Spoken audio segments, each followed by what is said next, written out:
Welcome to SSG news TV. మీ ముందు శ్రీనివాస్. నిన్నెల మీదుగా మరి నిన్నెల అనేది ఒక పల్లెటూరు.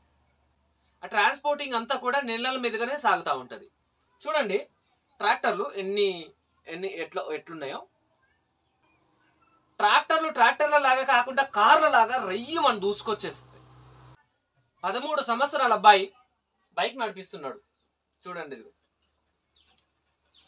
13 సంవత్సరాల అబ్బాయి. మరి ఒక పక్క ఆర్టీఓ వారు చెప్తానే ఉన్నారు ఎవరైతే వయసు లేకుండా ఉండి వాహనాలు నడుపుతారో వాళ్ళ తల్లిదండ్రులకి ఫైన్, అదేవిధంగా జైలు శిక్ష అని చెప్తానే ఉన్నారు. అయినా కూడా వయసు లేని వారికి వాహనాలు అనిచ్చి రోడ్డు పైన వదులుతున్నారు తల్లిదండ్రులు. ఈ చిన్న చిన్న పిల్లలు నడపడం ఏంటండి? ఒకసారి ఆలోచించండి తల్లిదండ్రులారా, ఒకసారి ఆలోచించండి. మీ పిల్లలకి ఏదన్నా అయితే బాగుంటుందా? నడుపుతున్నాడు, ఒకవేళ కింద పడితే కాలో చెయ్య విరుగుతుంది. సడన్ గా ఏదైనా వాహనం ఎదురొచ్చి తగిలితే